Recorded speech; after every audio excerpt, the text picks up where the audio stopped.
ദൈവനാമത്തിന് മഹത്വം ഉണ്ടാവട്ടെ. ബൈബിൾ അപഗ്രഥന പഠനത്തിൽ ഈ ക്ലാസ്സിൽ പഴയ നിയമത്തിനും പുതിയ നിയമത്തിനും ഇടയ്ക്കുള്ള 400 നിശബ്ദ വർഷങ്ങളാണ് നാം പരിശോധിക്കുന്നത്. ഇംഗ്ലീഷിൽ ഇൻ്റർ ടെസ്റ്റമെൻറ്റ് പീരിയഡ് എന്ന് പറയും. മലാഖിക്കും മത്തായിക്കും ഇടയിൽ 400 നിശബ്ദ വർഷങ്ങൾ ഉണ്ട്. നാം ഇത് ബൈബിൾ സർവേ ക്ലാസ്സുകൾ പഠിച്ചപ്പോൾ വിശദമായിട്ട് പഠിക്കുകയും പരിശോധിക്കുകയും ചെയ്തതാണ് എന്ന് ഞാൻ നിങ്ങളെ ഓർമ്മപ്പെടുത്തുന്നു. 9 വീഡിയോകൾ ഈ കാര്യത്തോടുള്ള ബന്ധത്തിൽ ഉണ്ട്. അതിൻ്റെ ലിങ്കുകൾ ഡിസ്ക്രിപ്ഷനിൽ കൊടുക്കുന്നുണ്ട്. ആ വീഡിയോ ഏതൊക്കെയാണ്, അതിൻ്റെ ടൈറ്റിൽ എന്നുള്ളത് ഞാൻ പറയാം. ഒന്നാമത് നമ്മൾ പഠിച്ചത് പഴയ നിയമത്തിൻ്റെ ഒരു വിശകലനം, an analysis of old testament, ഒരു വീഡിയോ ആണ് അതിനുള്ളത്. രണ്ടാമത് നമ്മൾ പഠിച്ചത് പഴയ നിയമ പുസ്തകങ്ങൾ വെളിപ്പെടുത്തുന്ന യേശു ക്രിസ്തു, Christ in old testament, 4 videos ഉണ്ട്. പിന്നീട് നമ്മൾ പഠിച്ചത് 400 നിശബ്ദ വർഷങ്ങൾ അഥവാ ഇൻ്റർ ടെസ്റ്റമെൻറ്റ് പീരിയഡ്, അതിനും 4 വീഡിയോസ് ഉണ്ട്. ഈ വീഡിയോകളിൽ രാഷ്ട്രീയ മാറ്റങ്ങൾ, മതപരമായ മാറ്റങ്ങൾ, പഴയ നിയമ പുസ്തകങ്ങൾ രൂപപ്പെട്ട രീതി ഒക്കെ നമ്മൾ വിശദീകരിക്കുന്നുണ്ട്. ഇതെല്ലാം ഈ ഒരു ചെറിയ ക്ലാസ്സിൽ നമുക്ക് സംക്ഷിപ്തമായിട്ട് മാത്രമേ പറയാൻ കഴിയുകയുള്ളൂ എന്ന് ഞാൻ ആദ്യം തന്നെ ഓർമ്മപ്പെടുത്തുന്നു. പഴയ നിയമ പഠനത്തിന് ശേഷം നാം ചെയ്യേണ്ട ചില കാര്യങ്ങളാണ് ഈ വീഡിയോയിലൊക്കെ ഉള്ളത്. പഴയ നിയമത്തെ മുഴുവനായിട്ടൊന്ന് വിലയിരുത്തുക, അതിനുശേഷം പഴയ നിയമ പുസ്തകങ്ങളിൽ വെളിപ്പെടുന്ന കർത്താവായ യേശു ക്രിസ്തുവിനെ കണ്ടെത്തുക. മലാഖിക്കും മത്തായിക്കും ഇടയിലുള്ള 400 നിശബ്ദ വർഷങ്ങൾ അഥവാ 397 വർഷങ്ങൾ കൃത്യമായിട്ട് പറയുകയാണെങ്കിൽ നാം പഠിച്ചിട്ടുണ്ട്. അതൊരിക്കൽ കൂടി നമുക്ക് പരിശോധിക്കാം. പ്രധാനമായിട്ട് ഈ കാലഘട്ടത്തിൽ വന്ന രാഷ്ട്രീയ മാറ്റങ്ങൾ, മതപരമായ മാറ്റങ്ങൾ, പഴയ നിയമ പുസ്തകങ്ങൾ രൂപപ്പെട്ട രീതി, ഇവയാണ് നാം പഠിക്കേണ്ടത്. നമുക്ക് ആദ്യം ചരിത്രം നോക്കാം. യെരുശലേം നശിപ്പിക്കപ്പെട്ടപ്പോൾ യഹൂദ ജനം ബാബേൽ പ്രവാസത്തിലേക്ക് ഏതാണ്ട് BC 587 പോയി. അവിടെ യെരുശലേം നശിപ്പിക്കപ്പെട്ടപ്പോൾ യഹൂദ ജനം എന്ന് ഞാൻ പറഞ്ഞതിൻ്റെ അർത്ഥം 2 ഗോത്രങ്ങൾ മാത്രമുള്ള യഹൂദ, കിങ്ഡം ഡിവൈഡഡ് എന്നുള്ള കാര്യം മറക്കരുത്. രാജ്യം 2ആയി കഴിഞ്ഞിരുന്നു, ഇസ്രായേലെന്നും യഹൂദയെന്നും. യഹൂദയാണ് ബാബേൽ പ്രവാസത്തിലേക്ക് പോയത്. 10 ഗോത്രങ്ങൾ അടങ്ങിയ വടക്കൻ രാജ്യമായ ഇസ്രായേൽ അസീറിയക്കാരുടെ അടിമത്തത്തിലേക്ക് BC 722 പോകുന്നത്. ഇതെല്ലാം നമ്മൾ ചരിത്ര പുസ്തകത്തിലും അതുപോലെ തന്നെ ദിനവൃത്താന്ത പുസ്തകത്തിലും പഠിച്ചത് ഓർക്കുക.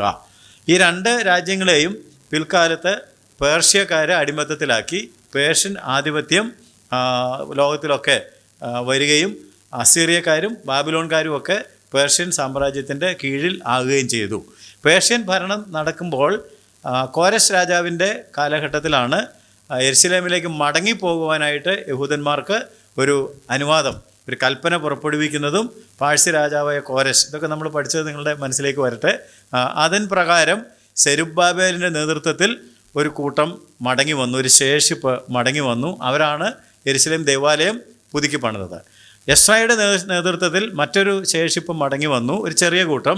അവരാണ് ഈ പുതുക്കിപ്പണിത ആലയത്തിലെ ആരാധന പുനഃസ്ഥാപിച്ചത്. 12 വർഷങ്ങൾക്ക് ശേഷം നെഹമ്യാവിൻ്റെ നേതൃത്വത്തിൽ യെരുശലേമിൻ്റെ തകർന്നുപോയ മതിലുകൾ പുതുക്കിപ്പണിത് വാതിലുകൾ വെച്ച് ഉറപ്പിച്ച് ഒരു രാജ്യത്തിനൊരു സുരക്ഷിതത്വം ഉറപ്പാക്കി. അപ്പോൾ ചുരുക്കം പറഞ്ഞാൽ ഒരു ശേഷിപ്പ് മടങ്ങി വന്നു. അവർക്ക് താമസിക്കാൻ ഒരു സ്ഥലമുണ്ടായി, അതിന് ചുറ്റും ഒരു മതിലുണ്ടായി, ആരാധിക്കാൻ ഒരു ദൈവാലയമുണ്ടായി. അവിടെ ആരാധന പുനഃസ്ഥാപിച്ചു. അതവിടെ നിൽക്കട്ടെ. എന്നാൽ മടങ്ങി വന്നവരെക്കാൾ കൂടുതൽ ആളുകൾ മടങ്ങി വരാത്തവരായിട്ട് ലോകത്തിലെ വിവിധ രാജ്യങ്ങളിൽ ചിതറിപ്പാർത്തു. പ്രത്യേകിച്ച് പേർഷ്യൻ സാമ്രാജ്യത്തിൻ്റെ കീഴിൽ പാർത്തു. അപ്പോൾ നമ്മൾ ഇതിവിടെ ആരുടെ ചരിത്രമാണ് പരിശോധിക്കുന്നതെന്ന് ചോദിച്ചാൽ മടങ്ങി വന്നവരുടെ ചരിത്രമാണ്, മടങ്ങി വരാത്തവരുടെ ചരിത്രമല്ല. അതാദ്യം തന്നെ മനസ്സിൽ കുറിച്ചിടണം. മടങ്ങി വന്ന ശേഷിപ്പിൻ്റെ ചരിത്രമാണ് മലാഖി മുതൽ മത്തായി വരെയുള്ള നിശബ്ദ വർഷങ്ങളിൽ നാം പരിശോധിക്കുന്നത്. അതാണ് വേദപുസ്തക പഠനത്തിന് കൂടുതൽ പ്രസക്തം. മറ്റേത് അപ്രസക്തമല്ല. ഇതാണ് പ്രധാനമായിട്ട് നാം ഗ്രഹിക്കേണ്ടത്. രാഷ്ട്രീയപരമായിട്ട് നമ്മൾ നോക്കുകയാണെന്നുണ്ടെങ്കിൽ ഈ 400 വർഷങ്ങളെ 6 കാലഘട്ടങ്ങളായിട്ട് വിഭജിച്ച് പഠിക്കണം. അതിനി ഞാൻ പറയാം. ഒന്നാമത് പേർഷ്യൻ ആധിപത്യ കാലഘട്ടം. അന്നാണല്ലോ ഇവർ മടങ്ങി പോകുന്നത്. BC 538 മുതൽ 332 വരെ. അതിൻ്റെ പിന്നാലെ ഗ്രീക്ക് സാമ്രാജ്യ ആധിപത്യ കാലം BC 333 മുതൽ 322 വരെ. അതിൻ്റെ പിന്നാലെ ഈജിപ്ഷ്യൻ സാമ്രാജ്യത്തിൻ്റെ ആധിപത്യം 323 മുതൽ 203 വരെ. അതിനുശേഷം സിറിയൻ സാമ്രാജ്യത്തിൻ്റെ ആധിപത്യം 204 മുതൽ 164 വരെ. അതിൻ്റെ ശേഷം മക്കാബിയൻ കാലഘട്ടം 165 മുതൽ 63 BC വരെ. അതിൻ്റെ പിന്നാലെ റോമൻ സാമ്രാജ്യത്തിൻ്റെ ആധിപത്യ കാലം 63 BC മുതൽ കർത്താവായ യേശു ക്രിസ്തു വരെ. ഇങ്ങനെ 6 സാമ്രാജ്യങ്ങൾ ഈ മടങ്ങി വന്ന ശേഷിപ്പിനെ ഭരിക്കുന്നതാണ് നാം കാണുന്നത്. എന്നിട്ട് പുതിയ നിയമം നമ്മൾ തുറക്കുമ്പോൾ നമുക്ക് കണക്ഷൻ കിട്ടേണ്ട 1-2 കാര്യങ്ങൾ ഞാൻ ആദ്യം വായിപ്പിക്കട്ടെ. ലൂക്കോസിൻ്റെ സുവിശേഷം 2-ാം അധ്യായത്തിൻ്റെ 1-ാം വാക്യം. റോമൻ സാമ്രാജ്യത്തിൻ്റെ ആധിപത്യത്തിലാണ് ഇപ്പോൾ കാര്യങ്ങൾ നടക്കുന്നതെന്നുള്ളതിൻ്റെ തെളിവ് ഈ വാക്യം നമുക്ക് നൽകുന്നുണ്ട്. ലൂക്കോസ് 2-ാം അധ്യായത്തിൻ്റെ 1-ാം വാക്യം. ആ കാലത്ത് ലോകമൊക്കെയും പേർവഴി ചാർത്തേണമെന്ന് ഔഗുസ്തോസ് കൈസരുടെ ഒരു ആജ്ഞ പുറപ്പെട്ടു. ഈ ഔഗുസ്തോസ് കൈസർ എന്ന് പറഞ്ഞാൽ അഗസ്റ്റസ് സീസർ. അപ്പോൾ കൈസർ എന്ന് പറയുന്നത് റോമ സാമ്രാജ്യത്തിൻ്റെ ഭരണകർത്താവാണ്. അപ്പോൾ അദ്ദേഹം ആണ് ഭരണത്തിൽ ഇരിക്കുന്നതും ജനസംഖ്യ എടുക്കുന്നതും ഈ പ്രദേശങ്ങളൊക്കെ ആ റോമ സാമ്രാജ്യത്തിന് കീഴിലാണെന്നുള്ളത് ക്ലിയർ ആകുകയാണല്ലോ. 3-ാം അധ്യായത്തിൻ്റെ 1-ാം വാക്യത്തിൽ നമ്മൾ വായിക്കുമ്പോൾ വേറെ ചില കുറച്ചുകൂടെ കാര്യങ്ങൾ ഗ്രഹിക്കാൻ പറ്റും. തിബെര്യോസ് കൈസരുടെ വാഴ്ചയുടെ 15-ാം ആണ്ടിൽ. അപ്പോൾ അഗസ്റ്റസ് സീസർ പോയിട്ട് വേറൊരു കൈസർ വരികയാണ്, തിബെരിയാസ് കൈസർ കാലത്ത് 15-ാം ആണ്ടിൽ പൊന്തിയോസ് പിലാത്തോസ് യഹൂദ്യ നാട് വാഴുമ്പോൾ. അപ്പോൾ യഹൂദ്യയിൽ പൊന്തിയോസ് പിലാത്തോസ് എന്ന് പറയുന്ന ഒരു ഗവർണർ റോമ സാമ്രാജ്യം അയച്ചതുണ്ട്. വായിക്കാം. ഹെരോദാവ് ഗലീലായിലും. ഗലീലയിൽ ഹെരോദാവ് എന്ന് പറയുന്ന ഒരു രാജാവ് വാഴുന്നുണ്ട്. അവന്റെ സഹോദരനായ ഫിലിപ്പോസ് ഇത്തൂര്യ ത്രഖോനിത്തി ദേശങ്ങളിലും. അപ്പൊ അടുത്തുള്ള ദേശങ്ങളിൽ വേറൊരാൾ വാഴുന്നുണ്ട്, ലുസന്യാസ് അബിയേലനിലും. ഇടപ്രഭുക്കന്മാരായും ഹന്നാവും കയ്യഫാവും മഹാപുരോഹിതന്മാരായും ഇരിക്കും കാലം. എല്ലാം മനസ്സിലായോ? റോമ സാമ്രാജ്യം, പിന്നെ യഹൂദന്മാരെ ഭരിക്കുന്ന ചില ഇടപ്രഭുക്കന്മാരായ രാജാക്കന്മാർ, അവരുടെ കൂടെ നിൽക്കുന്ന മഹാപുരോഹിതന്മാർ. അപ്പോൾ ഇങ്ങനെ ഒരു മത രാഷ്ട്രീയ കൂട്ടുകെട്ടാണ് പുതിയ നിയമം തുടങ്ങുമ്പോൾ നാം കാണുന്നത്. അപ്പോൾ ഇതെങ്ങനെ ഉണ്ടായത് എന്ന് അറിയാൻ ഇനിയുള്ള കാര്യങ്ങൾ ഞാൻ പറയുന്നത് ശ്രദ്ധിക്കുക. 6 വ്യത്യസ്ത സാമ്രാജ്യങ്ങൾ ഭരണം നടത്തിയതായിട്ട് പറഞ്ഞല്ലോ. അതിൽ ഒന്നാമത്തേത് പേർഷ്യൻ ആധിപത്യമാണ്. പേർഷ്യൻ ആധിപത്യത്തെക്കുറിച്ച് വേദപുസ്തകത്തിൽ കുറേ കാര്യങ്ങളൊക്കെ ഉണ്ട്. ദാര്യാവേശിനെക്കുറിച്ചും കോരശിനെക്കുറിച്ചും ഒക്കെ നമുക്ക് വായിക്കാൻ കഴിഞ്ഞിട്ടുണ്ട്, പഠിക്കാൻ കഴിഞ്ഞിട്ടുണ്ടല്ലോ.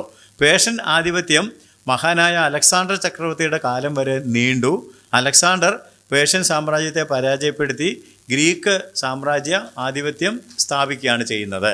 അപ്പോൾ ഈ പേർഷ്യൻ ആധിപത്യ കാലഘട്ടത്തിൽ ഏറ്റവും പ്രധാനമായിട്ട് സംഭവിച്ചത്, ഏറ്റവും പ്രധാനമായിട്ടുള്ളത് നമ്മൾ ഓർത്തിരിക്കേണ്ടത് എന്താണെന്ന് ചോദിച്ചാൽ, ശമരിയക്കാർ അന്യജാതികളുമായിട്ട് ഇടകലരുകയും അന്യദൈവത്തെ ആരാധിക്കുകയും ഒക്കെ ചെയ്തു. അങ്ങനെ വളർന്നു വന്ന ഒരു സമ്മിശ്ര ജാതിയാണ് നെഹമ്യാവിൻ്റെ കാലഘട്ടത്തിൽ മതിൽ പണി തടസ്സപ്പെടുത്തുന്നതിനായിട്ട് നെഹമ്യാവിനെ എതിർത്തത്. നമുക്ക് നെഹമ്യാവിൻ്റെ പുസ്തകത്തിൽ നിന്ന് 2-3 വാക്യങ്ങൾ വായിക്കാം. 2-ാം അധ്യായത്തിൻ്റെ 10-ാം വാക്യത്തിലാണ് എതിർപ്പ് തുടങ്ങുന്നത് നമ്മൾ കാണുന്നത്. 2-ാം അധ്യായത്തിൻ്റെ നെഹമ്യാവ് 2-ാം അധ്യായത്തിൻ്റെ 10-ാം വാക്യം. ഹോരോന്യനായ സൻബല്ലത്തും അമോന്യനായ ദാസൻ തോബിയാവും ഇത് കേട്ടപ്പോൾ, ഇസ്രായേൽ മക്കൾക്ക് ഗുണം ചെയ്യുവാൻ ഒരാൾ വന്നത് അവർക്ക് ഏറ്റവും അനിഷ്ടമായി. അപ്പോൾ ഒരു എതിർപ്പ് തുടങ്ങുന്നതാണ് നമ്മളവിടെ കാണുന്നത്. 4-ാം അധ്യായത്തിൻ്റെ 2-ാം വാക്യം വായിക്കുമ്പോൾ, നെഹമ്യാവ് 4:2 വായിക്കുമ്പോൾ, ദുർബലന്മാരായ യഹൂദന്മാർ എന്ത് ചെയ്യുവാൻ പോകുന്നു? അവരെ സമ്മതിക്കുമോ? അവർ യാഗം കഴിക്കുമോ? ഒരു ദിവസം കൊണ്ട് പണി തീർത്ത് കളയുമോ? വെന്ത് കിടക്കുന്ന ചണ്ടിക്കൂമ്പാരങ്ങളിൽ അവർ കല്ല് ജീവിപ്പിക്കുമോ? എന്നിങ്ങനെ തന്റെ സഹോദരന്മാരും ശമരിയ സൈന്യവും കേൾക്കെ. ശമരിയ സൈന്യം, ആ പ്രയോഗമാണ് ശ്രദ്ധിക്കേണ്ടത്. ശമരിയ സൈന്യം. അപ്പോൾ ശമരിയക്കാരൊരു സൈന്യമായിട്ട് ഇവരെ എതിർക്കുന്നതാണ് നമ്മൾ ശേഷിപ്പിൻ്റെ മതിൽ പണിയെയും ആലയം പണിയെയും ഒക്കെ എതിർക്കുന്നതായിട്ട് നമ്മൾ കാണുന്നു. അപ്പോൾ ഈ ശമരിയ സൈന്യം വന്നതാണ് ഈ പേർഷ്യൻ ആധിപത്യത്തിൽ നടന്ന ഏറ്റവും പ്രധാനപ്പെട്ട കാര്യം. 13-ാം അധ്യായത്തിൻ്റെ 3-ാം വാക്യത്തിലേക്ക് വരുമ്പോൾ സമ്മിശ്ര ജാതി എന്ന പ്രയോഗം തന്നെ നമുക്ക് കാണാൻ സാധിക്കുന്നുണ്ട്. നെഹമ്യാവ് 13:3. ആ ന്യായപ്രമാണം കേട്ടപ്പോൾ അവർ സമ്മിശ്ര ജാതികളെയൊക്കെയും ഇസ്രായേലിൽ നിന്ന് വേർപിരിച്ചു. അപ്പോൾ ഈ സമ്മിശ്ര ജാതി, ശമരിയ സൈന്യം എന്നൊക്കെ പറഞ്ഞപ്പോൾ യഥാർത്ഥ യഹൂദന്മാർക്ക് ഇവരുമായിട്ട് യാതൊരു ബന്ധവുമില്ല. അതുകൊണ്ടാണ് പുതിയ നിയമത്തിലേക്ക് ഒന്ന് വന്നിട്ട് യോഹന്നാൻ്റെ സുവിശേഷം 4-ാം അധ്യായത്തിലേക്ക് നമ്മൾ വരുമ്പോൾ ശമരിയർക്കും യഹൂദന്മാർക്കും തമ്മിൽ സമ്പർക്കമില്ല എന്ന് നാം വായിക്കുന്നുണ്ട്. 4-ാം അധ്യായത്തിൻ്റെ 9-10 വാക്യങ്ങൾ. അപ്പം അത് മനസ്സിലാകണമെങ്കിൽ ഈ പശ്ചാത്തലം മനസ്സിലാകണം. ശമര്യ സ്ത്രീ അവനോട്, നീ യഹൂദനായിരിക്കെ ശമര്യക്കാരിയായ എന്നോട് കുടിക്കുവാൻ ചോദിക്കുന്ന എങ്ങനെ? യഹൂദന്മാർക്കും ശമര്യർക്കും തമ്മിൽ സമ്പർക്കമില്ലല്ലോ. ഇപ്പൊ കാര്യം മനസ്സിലായോ? യഹൂദന്മാർക്കും ശമര്യർക്കും തമ്മിൽ സമ്പർക്കമില്ല, ഇടപാടുകളില്ല. അതിൻ്റെ കാരണം എന്താണ് എന്ന് ചോദിച്ചാൽ, ശമര്യർ വേറൊരു വിഭാഗമായിട്ട് നിൽക്കുകയാണ്, അവർ ഇടകലർന്നു. ഇത് പേർഷ്യൻ ഭരണകാലത്ത് സംഭവിച്ചതാണ്. നമുക്ക് മുമ്പോട്ട് പോകാം. അലക്സാണ്ടർ ചക്രവർത്തിയുടെ നേതൃത്വത്തിൽ പേർഷ്യക്കാരെ പിന്തള്ളി വന്ന ഗ്രീക്ക് സാമ്രാജ്യം യഹൂദന്മാർക്ക് അനുകൂലമായിട്ടുള്ള നിലപാടെടുത്തു. എങ്കിലും അദ്ദേഹത്തിന് ഒരുപാട് കാലം ഭരിക്കാനായിട്ട് കഴിഞ്ഞില്ല. അദ്ദേഹത്തിന് ശേഷം 4 ജനറൽമാരാണ്, 4 സൈന്യാധിപന്മാരാണ് അലക്സാണ്ടർക്ക് ശേഷം അദ്ദേഹം സ്ഥാപിച്ച ലോകരാജ്യം വിഭജിച്ചെടുത്തത്. അതെല്ലാം നമ്മളിപ്പോൾ പഠിക്കേണ്ട കാര്യമില്ല. എന്നാൽ കിഴക്കൻ രാജ്യങ്ങൾ വിഭാഗിച്ചെടുത്തത് 2 പേരാണ്, ടോളമി, സെലൂക്കസ്. അതിൽ ടോളമി ഈജിപ്റ്റ് കേന്ദ്രമാക്കിയും സെലൂക്കസ് സിറിയ കേന്ദ്രമായും ഭരിച്ചു. അവരും ഈ യഹൂദന്മാരുടെ ശേഷിപ്പിനെ ഭരിച്ചിട്ടുണ്ട്. ഒന്നാമത് ടോളമിമാരുടെ നേതൃത്വത്തിൽ, ടോളമിമാരെന്ന് പറഞ്ഞാൽ 7 ടോളമി രാജാക്കന്മാരുണ്ട്, 1, 2, 3 അങ്ങനെ 7. ഈ ടോളമിമാരുടെ നേതൃത്വത്തിൽ ഈജിപ്ഷ്യൻ കാലഘട്ടം എന്നറിയപ്പെടുന്ന കാലം യഹൂദന്മാർക്ക് സമാധാന കാലമായിരുന്നു. അവരുടെ താമസ കേന്ദ്രങ്ങളിലൊക്കെ അവർ പള്ളികൾ പണിയുന്നത് ഈ കാലഘട്ടത്തിലാണ്. നമ്മൾ പഴയ നിയമത്തിൽ പള്ളികൾ കാണുന്നില്ല. ഈ സമയത്താണ് പള്ളികൾ പണിയുന്നത്. അവർക്ക് ആരാധിക്കുവാനും ദൈവത്തെ സ്തുതിക്കുവാനും ദൈവത്തെ ആരാധിക്കുവാനുമായിട്ട് അവർ കൂടി വരുന്ന പള്ളികൾ ഈ കാലഘട്ടത്തിൽ പണിയുന്നു. ഈജിപ്തിലെ അലക്സാൻഡ്രിയ എന്ന് പറയുന്ന പട്ടണം യഹൂദന്മാരുടെ ഒരു ബൗദ്ധിക കേന്ദ്രമായിട്ട് മാറുന്നു. യഹൂദ പണ്ഡിതന്മാരുടെ ഒരു സംഘം എന്ന് പറഞ്ഞാൽ 70 പേര് പഴയ നിയമം എബ്രായ ഭാഷയിൽ നിന്ന് ഗ്രീക്ക് ഭാഷയിലേക്ക് വിവർത്തനം ചെയ്യുന്നു. BC 285 സംഭവിച്ചത്. ഇതിനെയാണ് സെപ്റ്റുജിൻറ്റ് ബൈബിൾ എന്ന് വിളിക്കുന്നത്. എബ്രായ ഭാഷയിൽ നിന്ന് ഗ്രീക്ക് ഭാഷയിലേക്ക് മൊഴിമാറ്റം നടത്തിയ ആദ്യത്തെ ബൈബിൾ സെപ്റ്റുജിൻറ്റ് എന്ന് പറഞ്ഞാൽ 70 നോട്ടഡ് ഹീബ്രു സ്കോളേഴ്സ് എന്നാണ് അർത്ഥം. അവരാണ് ഒരു വലിയ പ്രവൃത്തി ചെയ്തത്. അതാണ് ആ കാലഘട്ടത്തിലെ ഏറ്റവും വലിയ നേട്ടം. എന്നാൽ അവരുടെ പിന്നാലെ സെലൂക്കസിൻ്റെ പിൻഗാമികളായിട്ട് 9 രാജാക്കന്മാരുണ്ടായിരുന്നു. അവർ സിറിയൻ ആധിപത്യം യഹൂദന്മാരുടെ മേൽ അടിച്ചേൽപ്പിച്ചപ്പോൾ അത് യഹൂദന്മാർക്കൊരു പീഡന കാലഘട്ടമായിരുന്നു. യഹൂദ മതത്തെ ഇല്ലായ്മ ചെയ്യാനും ദൈവാലയം അശുദ്ധമാക്കുവാനും, അശുദ്ധമാക്കുക എന്ന് പറഞ്ഞാൽ പന്നികളെ കൊണ്ടുവന്ന് യാഗം കഴിക്കുക വരെ അവർ ചെയ്തു. അങ്ങനെ ദൈവാലയ ആരാധന മുടക്കാനും പരിച്ഛേദന പോലത്തെ അവരുടെ ആചാരങ്ങൾ നിരോധിക്കുവാനും അന്യ ദൈവ ആരാധന, ഗ്രീക്ക് ദേവന്മാർ, ജൂപ്പിറ്റർ, അതിനെയൊക്കെ വ്യാപകമായിട്ട് ആരാധിക്കുവാനുമായിട്ടൊക്കെ ഉള്ള പ്രേരണകൾ, അതിനെ എതിർത്ത യഹൂദന്മാരെയൊക്കെ അടിമകളാക്കി, കൊന്നുകളഞ്ഞു, അടിമകളാക്കി. ഈ നീക്കത്തിനെതിരെ യഹൂദ സാമ്രാജ്യം ധീരമായിട്ട് പോരാടാനായിട്ട് മുമ്പോട്ട് വന്നയാളാണ് മത്തത്യാസും അദ്ദേഹത്തിൻ്റെ 5 മക്കൾ. 5 മക്കൾ യൂദ, യോനാഥാൻ, ശിമയോൻ, യോഹന്നാൻ, എലയാസർ. ഈ 5 മക്കളും കൂടെ ഇതിനെതിരെ പോരാടി സ്വാതന്ത്ര്യം നേടി. ആ കാലഘട്ടത്തെയാണ് മക്കാബിയൻ ഭരണകാലം എന്ന് പറയുന്നത്. അവർ യെരുശലേം പിടിച്ചടക്കി, ദൈവാലയം ശുദ്ധീകരിച്ചു, ആരാധന പുനഃസ്ഥാപിച്ചു. ആ കാലഘട്ടത്തിൽ നടന്ന ഒരു പ്രധാനപ്പെട്ട കാര്യം എന്താണെന്ന് ചോദിച്ചാൽ, പുരോഹിതന്മാർ യെരുശലേമിൻ്റെ ഭരണ നിയന്ത്രണം ഏറ്റെടുത്തു. അങ്ങനെയാണ് യഹൂദ മത നേതൃത്വം രാഷ്ട്രീയ കാര്യങ്ങളിൽ ഇടപെടാൻ ഇടയാകുന്നത്. മനസ്സിലായല്ലോ? യേശുക്രിസ്തുവിനെ ക്രൂശിക്കുന്ന സമയത്ത്, യേശു ജീവിച്ചിരുന്ന കാലഘട്ടത്തിലൊക്കെ ഈ മത നേതൃത്വം, മഹാപുരോഹിതന്മാർ, ശാസ്ത്രിമാരൊക്കെ ഒരു വലിയ പങ്ക് വഹിക്കുന്നത് എങ്ങനെയാണെന്ന് ചോദിച്ചാൽ, അവർ ശത്രുക്കളെ ഓടിച്ച് അധികാരം പിടിച്ചെടുത്തതുകൊണ്ട് ഒരു മത നേതൃത്വത്തിൻ്റെ ഭരണത്തിലേക്ക് ഈ ശേഷിപ്പ് പോകുന്നത് നമുക്ക് കാണാം. ഇതിൻ്റെ തൊട്ടു പിന്നാലെയാണ് റോമൻ സാമ്രാജ്യ ആധിപത്യം യഹൂദയിൽ സ്ഥാപിതമാകുന്നത്. റോമൻ ഭരണം നിലനിന്നപ്പോൾ അവർ യഹൂദ മത നേതൃത്വത്തെ ഭരണത്തിൽ നിന്ന് ഇല്ലായ്മ ചെയ്തില്ല. യഹൂദ മത നേതൃത്വം ഉള്ളത് നല്ലതാണ്, അപ്പോൾ അവരുടെ സപ്പോർട്ട് മാത്രം മതി എന്ന് ചിന്തിച്ചു. അതുകൊണ്ട് യഹൂദ മത നേതൃത്വവും റോമൻ സാമ്രാജ്യവും പരസ്പരം സഹകരിച്ച് പ്രവർത്തിച്ചു. ഈ പശ്ചാത്തലത്തിലാണ് യേശു ജനിക്കുന്നത്. അപ്പോൾ ഒരു ഗവർണർ, റോമക്കാരുടെ ഒരു ഗവർണർ ഉണ്ടാകും, അതുപോലെ തന്നെ മത നേതൃത്വം ഉണ്ടാകും. നമ്മൾ ലൂക്കോസ് 3:1 വായിച്ചത് ഇത്രയും കാര്യങ്ങൾ കേട്ടതിന് ശേഷം ഒന്നുകൂടെ കേൾക്കുകയാണെങ്കിൽ, അവിടെ ഒരു കൈസറുണ്ട്. കൈസറാണ് റോമിലിരുന്ന് എല്ലാ കാര്യങ്ങളും നിയന്ത്രിക്കുന്നത്.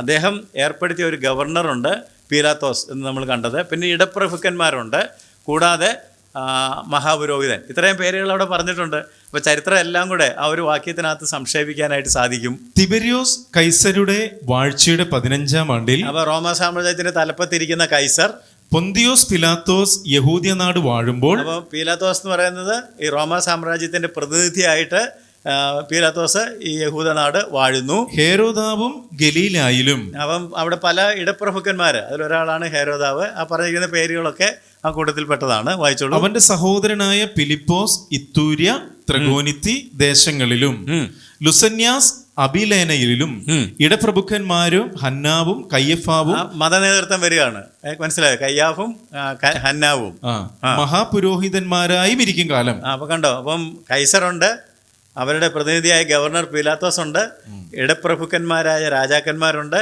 മതനേതൃത്വമുണ്ട്. അപ്പം ഇതെല്ലാം കൂടെ ചേർന്നാണ് ഭരണം നടത്തിയിരുന്നത്. ഈ ഒരു രാഷ്ട്രീയ പശ്ചാത്തലം നമ്മുടെ മനസ്സിലേക്ക് വരണം. മാത്രമല്ല, ഈ ഹെരോദാവൊക്കെ എങ്ങനെയാണ് അധികാരത്തിൽ വന്നതെന്ന് അറിയാനായിട്ടും നിങ്ങൾ ചരിത്രം പഠിക്കേണ്ടതാണ്. ജൂലിയസ് സീസറിൻ്റെ കാലഘട്ടത്തിലാണ് ആൻറ്റിപ്പറ്റർ അല്ലെങ്കിൽ അന്തിപ്പേർ എന്ന് പറയുന്ന ഒരാളെ നിയമിക്കുന്നു. അദ്ദേഹത്തിന് പിന്നാലെ വന്ന ഹെരോദ്, മഹാനായ ഹെരോദ്, അദ്ദേഹത്തിൻ്റെ കാലഘട്ടത്തിലാണ് യേശു ജനിക്കുന്നത്. അതിനുശേഷം വന്ന ഹെരോദ് അന്തിപ്പാസിൻ്റെ കാലത്താണ് യേശു ക്രൂശിക്കപ്പെടുന്നത്. അന്ന് ആ കാലഘട്ടത്തിൽ തന്നെയാണ് യോഹന്നാൻ സ്നാപകൻ ശിരച്ഛേദം ചെയ്യപ്പെടുന്നത്. അതിനുശേഷം ഹെരോദ് അഗ്രിപ്പ ഒന്നാമൻ അപ്പോസ്തല പ്രവൃത്തിയിലേക്ക് വരുമ്പോഴാണ് നമ്മൾ അദ്ദേഹത്തെ കാണുന്നത്. അദ്ദേഹമാണ് യാക്കോബ് അപ്പോസ്തലനെ കൊന്നുകളയുന്നത്. അതിൻ്റെ പിന്നാലെ ഹെരോദ് അഗ്രിപ്പ രണ്ടാമൻ, അദ്ദേഹമാണ് പൗലോസിനെ വിസ്തരിക്കുന്നത്. അപ്പോൾ ഈ ചരിത്രമൊക്കെ ഇവരുടെ പേരുകൾ സഹിതം നമ്മൾ പഠിക്കണം. ഈ ഒരു പശ്ചാത്തലത്തിലാണ് യേശു ജനിക്കുന്നത്. ഇതാണ് ഈ ശേഷിപ്പിൻ്റെ രാഷ്ട്രീയ പശ്ചാത്തലം എന്ന് ഏകദേശം ഗ്രഹിക്കാൻ കഴിഞ്ഞു എന്ന് ഞാൻ കരുതുന്നു. നമുക്കിനി ഈ നിശബ്ദ വർഷങ്ങളിൽ മതപരമായി വന്ന മാറ്റങ്ങൾ എന്തൊക്കെയാണെന്ന് നോക്കാം. രാഷ്ട്രീയ മാറ്റങ്ങളോടൊപ്പം മതപരമായ മാറ്റങ്ങൾ സംഭവിച്ചു. പുതിയ ചില മതനേതൃത്വ വിഭാഗങ്ങൾ, ശാസ്ത്രിമാർ, പരീശന്മാർ, സദൂക്യർ, അതുപോലെ തന്നെ മതസ്ഥാപനങ്ങൾ, പള്ളികൾ, സന്നദ്രീം സംഘം, ഇങ്ങനെയുള്ള ചില സ്ഥാപനങ്ങളുണ്ടായി. വാമൊഴി ന്യായപ്രമാണം എഴുതപ്പെട്ട് തൽമൂദ് എന്ന് പറയുന്ന വരമൊഴി ആയിട്ട് മാറുന്നു. ഈ കാര്യങ്ങളൊക്കെ ഈ കാലഘട്ടത്തിൽ സംഭവിച്ചതാണ്. അപ്പോൾ ഇവരെ കൂടെ പരിചയപ്പെട്ടെങ്കിൽ മാത്രമേ നമുക്ക് ഈ പുതിയ നിയമത്തിലേക്ക് കയറുമ്പോൾ ആരാണ് ശാസ്ത്രി, ആരാണ് പരീശൻ, ആരാണ് സദൂക്യൻ, എന്താണ് വാമൊഴി ന്യായപ്രമാണം എന്നൊക്കെ ഗ്രഹിക്കാൻ കഴിയുകയുള്ളൂ. മത്തായി സുവിശേഷം വായിക്കുകയാണെങ്കിൽ യേശു പലപ്പോഴും പറയുന്നുണ്ടല്ലോ, പൂർവികന്മാരോട് അരുളി ചെയ്തത് നിങ്ങൾ കേട്ടിട്ടുണ്ടല്ലോ. അത് വാമൊഴിയെക്കുറിച്ചാണ് പറയുന്നത്. 5-ാം അധ്യായത്തിൻ്റെ 21-22 വാക്യങ്ങൾ നമുക്ക് വേണമെങ്കിൽ വായിക്കാം. എന്നിട്ട് പിന്നെ യേശു പറയും, ഞാനോ നിങ്ങളോട് പറയുന്നത് കൊല ചെയ്യരുത് എന്നും ആരെങ്കിലും കൊല ചെയ്താൽ ന്യായവിധിക്ക് യോഗ്യനാകുമെന്നും പൂർവന്മാരോട് അരുളി ചെയ്തത് നിങ്ങൾ കേട്ടിട്ടുണ്ടല്ലോ. അങ്ങനെ പല ഭാഗത്തും നിങ്ങൾ കേട്ടിട്ടുണ്ടല്ലോ, കേട്ടുകേൾവിയാണ്. എന്നാൽ ഞാൻ നിങ്ങളോട് ഞാനോ നിങ്ങളോട് പറയുന്നത്. അപ്പം ഞാനത് തിരുത്തി പഠിപ്പിക്കുന്നത് എന്നാണ് അതിൻ്റെ അർത്ഥം. എന്നാൽ എഴുതപ്പെട്ട കൽപ്പനകൾ ഇവരുടെ കയ്യിലുണ്ടായിരുന്നു. അതേക്കുറിച്ച് കർത്താവ് പറയുമ്പോൾ എഴുതിയിരിക്കുന്നു. മത്തായി 4-ാം അധ്യായത്തിൻ്റെ 4-ാം വാക്യം നോക്കുകയാണെങ്കിൽ എന്ന് എഴുതിയിരിക്കുന്നു എന്ന് പറയുന്നു. അതിന് അവൻ മനുഷ്യൻ അപ്പം കൊണ്ട് മാത്രമല്ല ദൈവത്തിന്റെ വായിൽ കൂടി വരുന്ന സകല വചനം കൊണ്ടും ജീവിക്കുന്നു എന്ന് എഴുതിയിരിക്കുന്നു എന്ന്. അവിടെ 7-ഉം 10-ഉം ഒക്കെ വാക്യം വായിച്ചാൽ എന്ന് എഴുതിയിരിക്കുന്നു, എന്നും കൂടെ എഴുതിയിരിക്കുന്നു എന്നൊക്കെ ഉള്ളത് കാണാം. അതുപോലെ തന്നെ ലൂക്കോസ് 10-26 വായിക്കുകയാണെങ്കിൽ ന്യായപ്രമാണത്തിൽ എന്ത് എഴുതിയിരിക്കുന്നു, നീ എങ്ങനെ വായിക്കുന്നു. ലൂക്കോസ് 10-26 വാക്യം വായിക്കുമ്പോൾ ന്യായശാസ്ത്രി വരുമ്പോൾ കർത്താവ് ചോദിക്കുന്നുണ്ട്, ന്യായപ്രമാണത്തിൽ എന്ത് എഴുതിയിരിക്കുന്നു, നീ എങ്ങനെ വായിക്കുന്നു. അവനോട് ന്യായപ്രമാണത്തിൽ എന്ത് എഴുതിയിരിക്കുന്നു, നീ എങ്ങനെ വായിക്കുന്നു എന്ന് ചോദിച്ചത്. അപ്പൊ എഴുതിയതുമുണ്ട് എഴുതാത്തതുമുണ്ട് എന്നും നാം ഗ്രഹിച്ചിരിക്കണം. നമുക്കിനി പരീശന്മാർ, സദൂക്യർ, ആ ഗ്രൂപ്പുകളെയൊക്കെ നോക്കുകയാണെന്നുണ്ടെങ്കിൽ, പരീശന്മാർ ഒന്നാമത് ഗ്രീക്ക് സംസ്കാരത്തിൻ്റെ സ്വാധീനത്തിൽ യഹൂദ മതവിശ്വാസം തകരാതെ നോക്കുന്നതിനായിട്ട് രൂപം കൊണ്ട വേർപാടുവാദികളാണ് പരീശന്മാരെന്ന് പറയുന്നത്. ന്യായപ്രമാണം കൃത്യമായിട്ട് അനുസരിച്ച് ദേശീയ ഐക്യം കാത്തു സൂക്ഷിക്കുക എന്നതായിരുന്നു അവരുടെ ലക്ഷ്യം.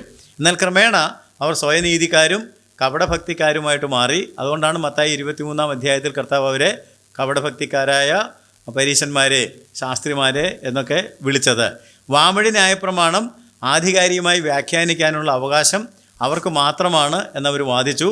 കാരണം ദൈവം വാമൊഴിയായിട്ട് മോശയ്ക്ക് നൽകി, മോശ അത് യോശുവായ്ക്ക് നൽകി, യോശുവ യഹൂദ മൂപ്പന്മാർക്ക് നൽകി, മൂപ്പന്മാർ പ്രവാചകന്മാർക്ക് നൽകി, പ്രവാചകന്മാർ പള്ളിപ്രമാണിമാർക്ക് നൽകി. അതുകൊണ്ടാണ് നമ്മൾ പുതിയ നിയമം വായിക്കുമ്പോൾ പള്ളിപ്രമാണി എന്നുള്ള പ്രയോഗം കാണുന്നത്. അവർക്കാണ് ഇത് വ്യാഖ്യാനിക്കാനുള്ളത്. അതിനെതിരെ ആരെങ്കിലും പോയാൽ അവരെ പള്ളി ഭ്രഷ്ടരാക്കും. ഇതൊക്കെ വായിച്ചത് ഓർക്കുക. അതാണ് പരീശന്മാർ. സദൂക്യർ എന്ന് പറയുന്നത് പരീശന്മാരുണ്ടായ അതേ സമയത്ത് തന്നെ ഉണ്ടായ മറ്റൊരു വിഭാഗമാണ്. അവർ മതനിരപേക്ഷ ലൗകിക നിലപാടുകളിൽ ഉറച്ച് നിന്ന ഒരു സംഘം.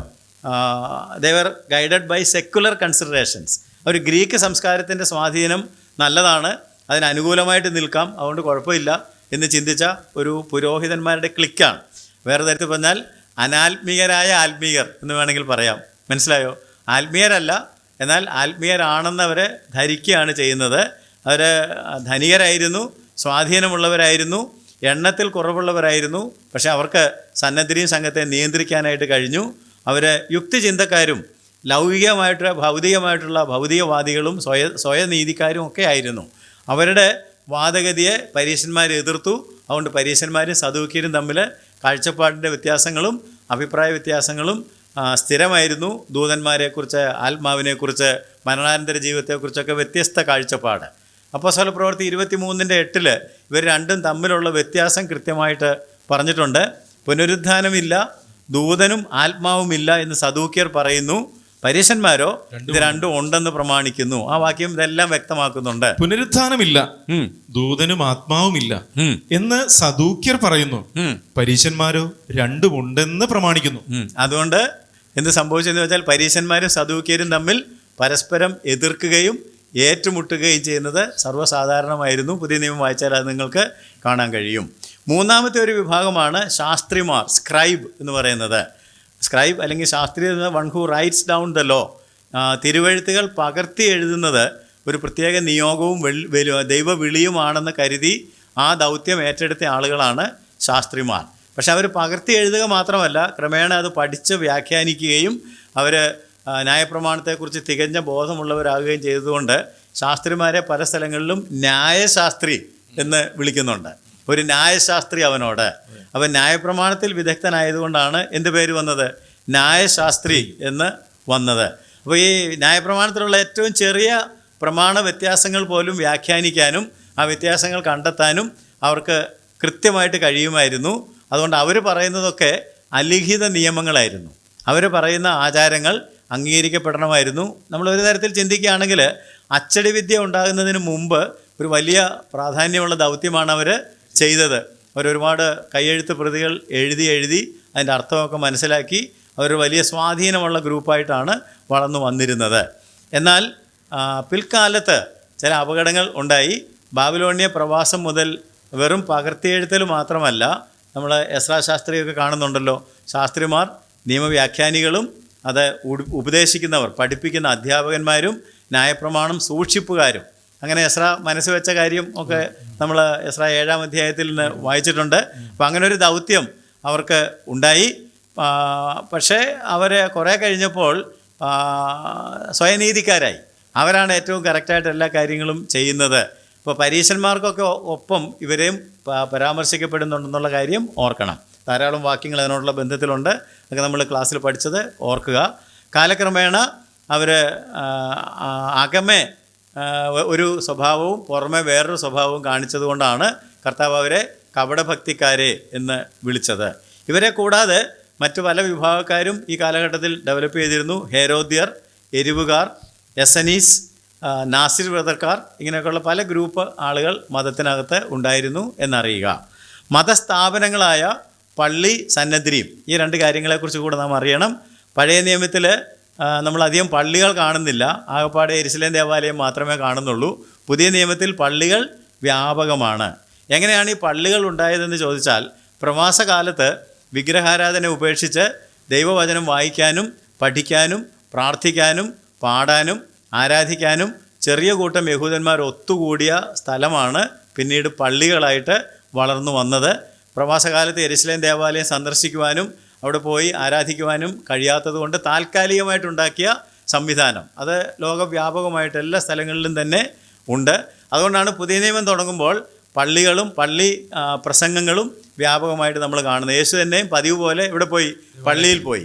അവിടെ ചെന്നപ്പോൾ പുസ്തകം കൊടുത്തു, വായിച്ചു എന്നൊക്കെ നാം കാണുന്നത്. യഹൂദ പള്ളികൾ, സിനഗോഗ്സ്, സഭ കൂടി വന്ന് പ്രാർത്ഥിക്കുന്ന, വചനം പഠിക്കുന്ന, വായിക്കുന്ന, ധ്യാനിക്കുന്ന, ആരാധിക്കുന്ന സ്ഥലം. അവിടെ പുരോഹിതന്മാർക്കൊരു വർക്കുമില്ല, ഒരു ജോലിയും ഇല്ലെന്നുള്ള കാര്യം കൂടെ നമ്മൾ അറിഞ്ഞിരിക്കണം. അത് ഇംഗ്ലീഷിൽ പറയുകയാണെങ്കിൽ ദേ വർ കോൺഗ്രിഗേഷണൽ ബട്ട് നോട്ട് പ്രീസ്റ്റ്ലി. അവരൊരുമിച്ച് പ്രാർത്ഥിക്കാൻ ആരാധിക്കാൻ വരും. പക്ഷെ അവിടെ ആരില്ല? പുരോഹിതന്മാരില്ല. അവിടെ ഒരു അധ്യക്ഷൻ കാണും, ഒരു മൂപ്പൻ കാണും, ഒരു ശുശ്രൂഷകൻ കാണും. ഈ പാരമ്പര്യമാണ് ആർക്ക് കിട്ടിയത്? ക്രൈസ്തവ സഭയ്ക്കും. അതുകൊണ്ട് ക്രൈസ്തവ സഭയിലും ആരില്ല? പുരോഹിതന്മാരില്ല. എല്ലാവരും പുരോഹിതന്മാരാണ്. പക്ഷേ ഒരു മീറ്റിംഗ് നയിക്കുന്നതിനായിട്ട്, അവർക്ക് നേതൃത്വം കൊടുക്കുന്നതിനായിട്ട് മൂപ്പന്മാർ കാണും, അധ്യക്ഷന്മാർ കാണും, ശുശ്രൂഷക്കാർ കാണും. അപ്പോൾ യഹൂദ പാരമ്പര്യത്തിൽ നിന്നാണ് ക്രൈസ്തവ പാരമ്പര്യത്തിലേക്ക് ഈ കാര്യങ്ങൾ വന്നതെന്ന് ഓർക്കുക.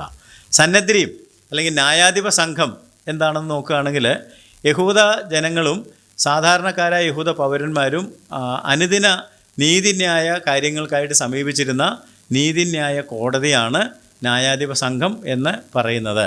അതിനകത്ത് മഹാപുരോഹിതന്മാർ, മൂപ്പന്മാർ, ശാസ്ത്രിമാരൊക്കെ അംഗങ്ങളായിരുന്നു. ആകെ 71 അംഗങ്ങളാണുള്ളത്. മഹാപുരോഹിതൻ ഒരാൾ, പ്രധാന പുരോഹിതന്മാരായിട്ട് 24 പേര് എന്ന് പറഞ്ഞാൽ 24 കൂറുകൾ, അതിൻ്റെ പ്രതിനിധികൾ. ജനത്തിൻ്റെ മൂപ്പന്മാരായിട്ട് 24 ആളുകൾ, ശാസ്ത്രിമാർ 22 പേർ. ഇങ്ങനെ എല്ലാം കൂടെ ചേർന്ന് 71. മഹാപുരോഹിതൻ ഒന്നേ ഉള്ളൂ എന്ന് പറഞ്ഞു. പക്ഷേ കർത്താവായ യേശുക്രിസ്തുവിനെ ക്രൂശിക്കുന്ന സമയത്ത് മഹാപുരോഹിതന്മാർ എന്നൊരു പ്രയോഗം നമ്മൾ കാണുന്നുണ്ട്. കയ്യാഫാവും ഹന്നാവും.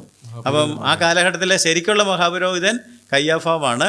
ഹന്നാവ് കയ്യാഫാവിൻ്റെ അമ്മായിയച്ഛനും സ്വാധീനമുള്ള ആളായതുകൊണ്ട് അദ്ദേഹവും മഹാപുരോഹിതൻ എന്ന് അറിയപ്പെട്ടു എന്ന് മാത്രമേ ഉള്ളൂ. വാസ്തവത്തിൽ എല്ലാ കാലഘട്ടത്തിലും ഒരു മഹാപുരോഹിതൻ മാത്രമേ ഉള്ളൂ.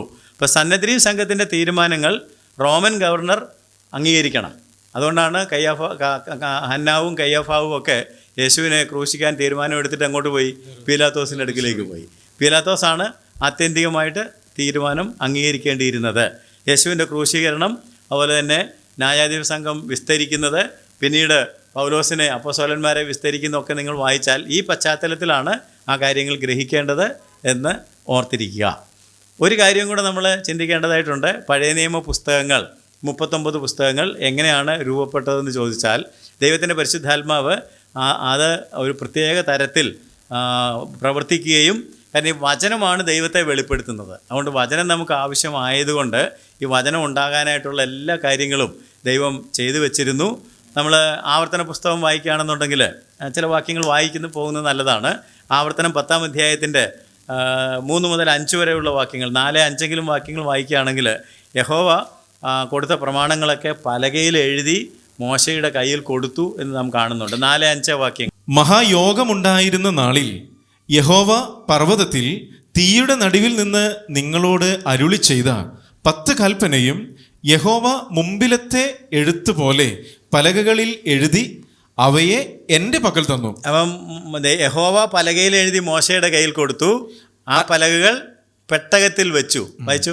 അനന്തരം ഞാൻ തിരിഞ്ഞു പർവ്വതത്തിൽ നിന്ന് ഇറങ്ങി ഞാൻ ഉണ്ടാക്കിയിരുന്ന പെട്ടകത്തിൽ പലക വെച്ചു. അപ്പം ആ പലക കണ്ടോ, ദൈവം ആണ് എഴുത്ത് തുടങ്ങിയത്. ദൈവം എഴുതി കൊടുത്തു, മോശ വാങ്ങി പെട്ടകത്തിൽ വെച്ചു. 31-ാം അധ്യായം, ആവർത്തനം 31-ാം അധ്യായത്തിൻ്റെ 24 മുതൽ 26 വരെ വായിക്കുമ്പോൾ മോശ ന്യായപ്രമാണം മുഴുവൻ ഒരു പുസ്തകത്തിൽ എഴുതി പെട്ടകത്തിനരികെ വെച്ചു എന്ന് നാം വായിക്കുന്നുണ്ട്. മോശെ ഈ ന്യായപ്രമാണത്തിലെ വചനങ്ങൾ മുഴുവനും ഒരു പുസ്തകത്തിൽ എഴുതി തീർന്നപ്പോൾ യഹോവയുടെ നിയമപ്പെട്ടകം ചുമക്കുന്ന ലേവ്യരോട് കൽപ്പിച്ചതെന്തെന്നാൽ, ഈ ന്യായപ്രമാണ പുസ്തകം എടുത്ത് നിങ്ങളുടെ ദൈവമായ യഹോവയുടെ നിയമപ്പെട്ടകത്തിനരികെ വെക്കുവിൻ. അതുകൊണ്ട് അപ്പം ന്യായപ്രമാണം പണ്ട് മുതൽ തന്നെ എഴുതുന്നതിനും അത് സൂക്ഷിക്കുന്നതിനുമുള്ള ഒരു സംവിധാനം ദൈവം ചെയ്ത് കൊടുത്തിരുന്നു. 17-ാം അധ്യായത്തിൻ്റെ ആവർത്തനം 17-ാം അധ്യായത്തിൻ്റെ 18-ാം വാക്യത്തിൽ ഒരു രാജാവ് രാജസ്ഥാനത്ത് വരുമ്പോൾ ന്യായപ്രമാണത്തിൻ്റെ പകർപ്പുകൾ എഴുതിയെടുക്കണമെന്ന് നിർബന്ധമുണ്ടായിരുന്നു. അവൻ തൻ്റെ രാജാസനത്തിൽ ഇരിക്കുമ്പോൾ ലേവ്യരായ പുരോഹിതന്മാരുടെ പക്കൽ നിന്ന് ഈ ന്യായപ്രമാണം വാങ്ങി അതിൻ്റെ ഒരു പകർപ്പ് ഒരു പുസ്തകത്തിൽ എഴുതിയെടുക്കണം. അപ്പം പകർപ്പ് എഴുതുന്ന രീതി ഉണ്ടായി. യോശുവയുടെ പുസ്തകം 24-ാം അധ്യായത്തിൻ്റെ 26-ാം വാക്യത്തിൽ യോശുവ ഈ വചനങ്ങൾ ദൈവത്തിൻ്റെ ന്യായപ്രമാണ പുസ്തകത്തിൽ എഴുതി. ഇപ്പോൾ മോശയുടെ കാലത്തിന് ശേഷവും ഈ എഴുത്ത് തുടർന്നു എന്നുള്ളതാണ് കാണേണ്ടത്. യോശുവ 24-ാം അധ്യായത്തിൻ്റെ 26-ാം വാക്യം, യോശുവ ഈ വചനങ്ങൾ ദൈവത്തിൻ്റെ ന്യായപ്രമാണ പുസ്തകത്തിൽ എഴുതി. അപ്പോൾ ആദ്യം ദൈവം എഴുതി, പിന്നെ മോശ എഴുതി, പിന്നീട് യോശുവ എഴുതി. 24-ന്റെ 26. പിന്നെ യോശുവ ഈ വചനങ്ങൾ ദൈവത്തിന്റെ ന്യായപ്രമാണ പുസ്തകത്തിൽ എഴുതി. കണ്ടോ, ദൈവം എത്ര ക്രമീകൃതമായിട്ടാണ് ആ കാര്യങ്ങൾ കൊണ്ടുവന്നത് നോക്കുക. ഇനി ശമൂവേലിൻ്റെ പുസ്തകത്തിലേക്ക് വന്നാട്ടെ. 1 ശമൂവേൽ 10-ാം അധ്യായത്തിൻ്റെ 25-ാം വാക്യത്തിൽ ശമൂവേൽ രാജധർമ്മം ഒരു പുസ്തകത്തിൽ എഴുതി യഹോവയുടെ സന്നിധിയിൽ വെച്ചു. അപ്പോൾ എഴുതി സൂക്ഷിക്കുന്ന രീതി ദൈവം തന്നെ തുടങ്ങിക്കൊടുത്തതാണെന്നുള്ളതാണ് കാണേണ്ടത്. അപ്പോൾ ശമൂവേൽ സർവ്വജനത്തോടും യഹോവ തിരഞ്ഞെടുത്തവനെ നിങ്ങൾ കാണുന്നുവോ? സർവ്വജനത്തിനും അവനെ പോലെ ഒരുത്തനില്ലല്ലോ എന്ന് പറഞ്ഞു. ജനമെല്ലാം രാജാവേ ജയ ജയ എന്ന് ആർത്തു. അതിനുശേഷം ശമൂവേൽ രാജധർമ്മം ജനത്തെ പറഞ്ഞു കേൾപ്പിച്ചു. അത് ഒരു പുസ്തകത്തിൽ എഴുതി യഹോവയുടെ സന്നിധിയിൽ വെച്ചു. കണ്ടോ, ഒരു പുസ്തകത്തിൽ എഴുതി യഹോവയുടെ സന്നിധിയിൽ വെച്ചു. അപ്പൊ ഈ കാലഘട്ടത്തിൽ പ്രവാചകന്മാരുണ്ടായല്ലോ. പ്രവാചകന്മാരും അവരുടെ പ്രവചനങ്ങൾ എഴുതി. യിരെമ്യാവിൻ്റെ ഒരു വാക്യം മാത്രം വായിക്കുകയാണെങ്കിൽ യിരെമ്യാവ് 36-ാം അധ്യായത്തിൻ്റെ 32-ാം വാക്യത്തിൽ യിരെമ്യാവും ബാരൂക്കും കൂടെ ചേർന്ന് പുസ്തകത്തിൽ എഴുതുന്നു, ചേർത്തെഴുതുന്നു. ഇങ്ങനെ നമുക്ക് കാണാം. അങ്ങനെ യിരെമ്യാവ് മറ്റൊരു ചുരുളെടുത്തു, നേര്യാവിന്റെ മകൻ ബാരൂക്ക് എന്ന എഴുത്തുകാരന്റെ കയ്യിൽ കൊടുത്തു. അവൻ യഹൂദ രാജാവായ യഹോയാക്കീം തീയിലിട്ട് ചുട്ടുകളഞ്ഞ പുസ്തകത്തിലെ വചനങ്ങളൊക്കെയും യിരെമ്യാവിന്റെ വാമൊഴി പ്രകാരം അതിലെഴുതി കണ്ടു. അപ്പൊ രാജഭരണം ഉണ്ടായപ്പോൾ എഴുതി, പ്രവാചകന്മാര് എഴുതി.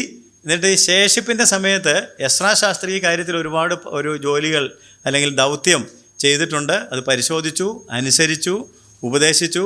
അപ്പോൾ അവിടെ നമ്മൾ വായിക്കുന്ന ഒരു പ്രധാനപ്പെട്ട വാക്യം 8-ാം അധ്യായത്തിൻ്റെ 5-ാം വാക്യമാണ്. പുസ്തകം വിടർത്തി എന്ന് നാം വായിക്കുന്നുണ്ട്. അദ്ദേഹം ഒരു പീഠത്തിൽ കയറി നിന്നു വായിക്കാനായിട്ട് പുസ്തകം വിടർത്തി. അപ്പോൾ പുസ്തകമായി കഴിഞ്ഞു.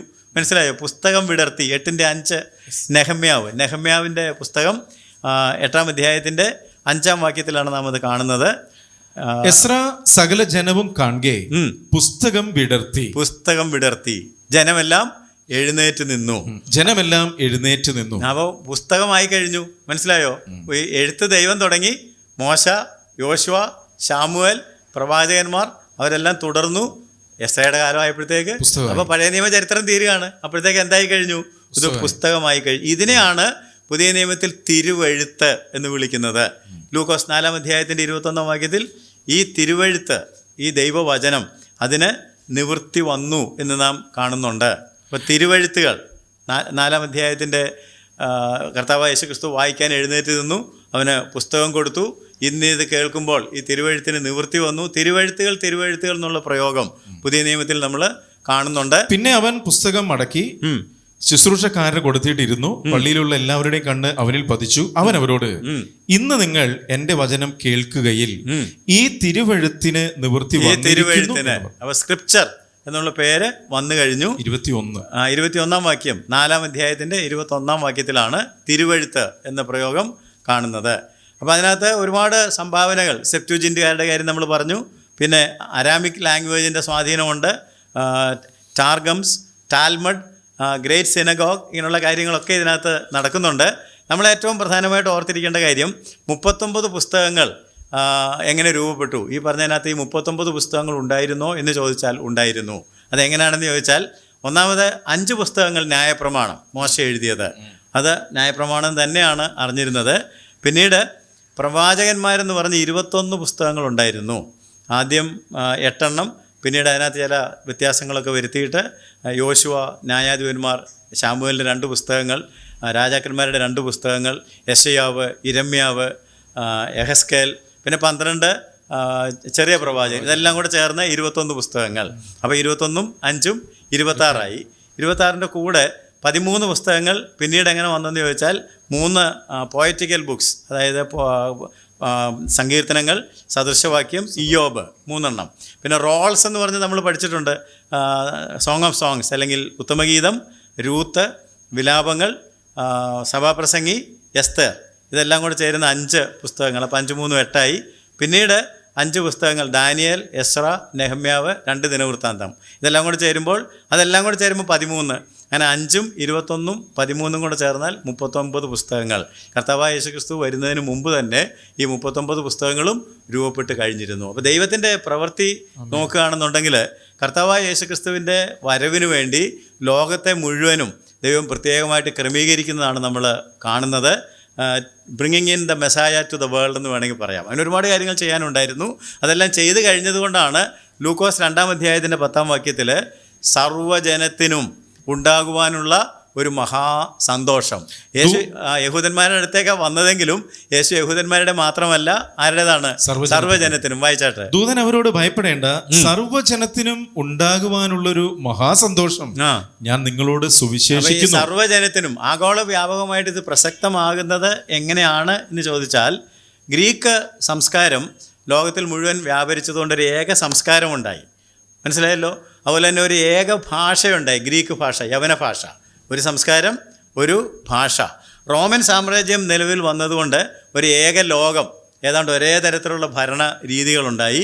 അവരൊരുപാട് റോഡുകളൊക്കെ പണിതുകൊണ്ട് ആളുകൾക്ക് അങ്ങോട്ടും ഇങ്ങോട്ടും സഞ്ചരിക്കാനും സുവിശേഷം അറിയിക്കുവാനും ഉള്ള സാഹചര്യം ഉണ്ടായി. യഹൂദന്മാർ ചിതറിപ്പോയതുകൊണ്ട് അവർ പോയിടത്തൊക്കെ പള്ളികൾ സ്ഥാപിച്ചതുകൊണ്ട് തിരുവഴുത്തുകൾ വായിക്കാനും പഠിക്കാനുമുള്ള അവസരങ്ങളുണ്ടായി. ഈ പശ്ചാത്തലത്തിലാണ് കർത്താവായ യേശുക്രിസ്തു ലോകത്തിലേക്ക് വരുന്നത്. പിന്നീട് അപ്പോസ്തലന്മാരുടെ പ്രവർത്തനങ്ങളൊക്കെ നിങ്ങൾ പരിശോധിക്കുകയാണെങ്കിൽ അവർ ചെന്ന സ്ഥലത്തൊക്കെ ആദ്യം നോക്കിയത് ഒരു പള്ളി ഉണ്ടോ എന്നാണ്. പള്ളി ഉണ്ടെങ്കിൽ അവിടെ പോയി പ്രസംഗിക്കും. അപ്പോൾ പള്ളിയൊക്കെ നേരത്തെ ദൈവം പദ്ധതിയിട്ട് വെച്ചിരുന്നതാണ്. ലോകത്തെ മുഴുവൻ സുവിശേഷത്തിനായിട്ട് ഒരുക്കിയ ദൈവത്തിൻ്റെ ആ വലിയ കൃപയെ ഓർത്ത് നമുക്ക് ദൈവത്തിന് സ്തോത്രം ചെയ്യാം. ഏക സംസ്കാരം, ഏക ഭാഷ, ഏക ലോകം, റോഡ് സഞ്ചാര മാർഗങ്ങൾ, അക്സസിബിലിറ്റി എന്ന് വേണമെങ്കിൽ പറയാം. യഹൂദന്മാരെ ലോകത്തിൽ മുഴുവൻ ചെതറിച്ചതിന് ദൈവത്തിന് ഇങ്ങനൊരു ഉദ്ദേശം ഉണ്ടായിരുന്നു. സുവിശേഷം വളരെ വേഗത്തിൽ പ്രചരിക്കാനായിട്ട് തെസ്സലോനിക്കയിൽ പോയി എവിടെ പോയാലും ഒരു പള്ളി ഉണ്ടോ എന്ന് നോക്കിയിട്ട് തിരുവഴുത്തുകളെ ആധാരമാക്കി യേശുവിനെ പ്രസംഗിക്കുന്നു. ഇങ്ങനെ സുവിശേഷം ലോകത്തിൽ മുഴുവൻ പ്രചരിക്കത്തക്ക തരത്തിൽ ലോകത്തെ ക്രമീകരിച്ചു. 39 പുസ്തകങ്ങൾ ചേർന്ന പഴയ നിയമത്തെ ക്രമീകരിച്ചു. അതിൻ്റെ പിന്നാലെയാണ് ഈ സാക്ഷാൽ വചനമായ കർത്താവായ യേശുക്രിസ്തു ലോകത്തിലേക്ക് അവതരിക്കുന്നത്. അതിൻ്റെ പിന്നാലെയാണ് പിന്നെ പുതിയ നിയമം ഉണ്ടാകുന്നത്. അതുകൊണ്ട് ആ പുതിയ നിയമ പുസ്തകങ്ങളെക്കുറിച്ച് നമുക്ക് ഇനിയത്തെ ഒരു ക്ലാസ്സിൽ പഠിക്കാം. ഈ കാര്യങ്ങളെല്ലാം ഗ്രഹിക്കാൻ കഴിഞ്ഞു എന്ന് ഞാൻ വിചാരിക്കുന്നു. ചരിത്രപരമായും മതപരമായും വന്ന മാറ്റങ്ങൾ, ദൈവം ലോകത്തെ ഒരുക്കിയത് എല്ലാം ഗ്രഹിക്കുക. എന്നിട്ട് ഡിസ്ക്രിപ്ഷൻ പേജിൽ പോയിട്ട് 9 വീഡിയോകളുടെ ലിങ്ക് അവിടെ ഉണ്ടാകും. അത് മുഴുവനായിട്ട് വിശദമായിട്ട് പരിശോധിച്ചാൽ ഞാൻ സംക്ഷിപ്തമായിട്ട് പറഞ്ഞ കാര്യങ്ങൾ നിങ്ങൾക്ക് നന്നായിട്ട് ഗ്രഹിക്കാൻ കഴിയും. ഈ വചനങ്ങളാൽ ദൈവം നമ്മളെ സഹായിക്കട്ടെ. പഴയ നിയമ പഠനം ഇവിടെ അവസാനിക്കുന്നു. അടുത്ത ക്ലാസ് മുതൽ നാം പുതിയ നിയമ പഠനത്തിലേക്ക് പ്രവേശിക്കുന്നതായിരിക്കും. ദൈവത്തിന് സ്തോത്രം.